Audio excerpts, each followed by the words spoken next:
জীবনে কঠিন সমস্যার মুখোমুখি আমরা প্রত্যেকে হই, যেখানে হারানো, ব্যথা বা কিছু অসহনীয় সত্য আমাদের মেনে নিতে হয়।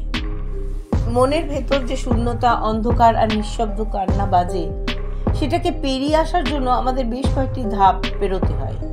এরকমই বলছে হিউম্যান সাইকোলজি। আমাদের প্রথমে আসে ডিনায়াল ফেজ, যখন আমরা বিশ্বাস করতে পারি না যে ঘটনাটা সত্যি এটা আমার সাথে ঘটেছে। এই ডিনায়াল ফেজ পেরিয়ে আসে অ্যাঙ্গার।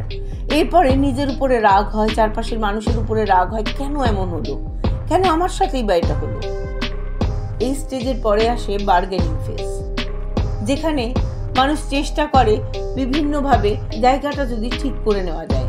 তারা ভাবে এইটা করলে যদি এটা ঠিক হয়ে যায়, বা ওর সঙ্গে কথা বললে যদি এই বিষয়টাকে ঠিকঠাকভাবে করে নেওয়া যায়। একটা টানাপোড়েন চলতে থাকে নিজের মধ্যে এই বার্গেনিং ফেজে। এরপরে আসে ডিপ্রেশনে মানুষ একদম ভেঙে পড়ে। একাকিত্ব, শূন্যতা, দুঃখ ভর করে মাথার উপর। তখন যেন কিছুই ভালো লাগে না। কিন্তু এই ডিপ্রেশনের ফেজও একদিন পেরিয়ে যায়, এবং লাস্ট ধাপ সেটা হচ্ছে অ্যাকসেপ্টেন্স। কি না, অবশেষে আমরা সেই পরিস্থিতিটাকে মেনে নিই। কিন্তু এই ধাপগুলো সবসময় যে একটা লিনিয়ার ওয়েতে চলে এরকম কিন্তু নয়। প্রত্যেকটা মানুষের জার্নি কিন্তু আলাদা। এই যে 5টা স্টেজ সাইকোলজিতে কুবলার-রস স্টেজ হিসেবে পরিচিত। তোমাদেরও কি কখনো মনে হয় যে দুঃখটা যেন সীমাহীন?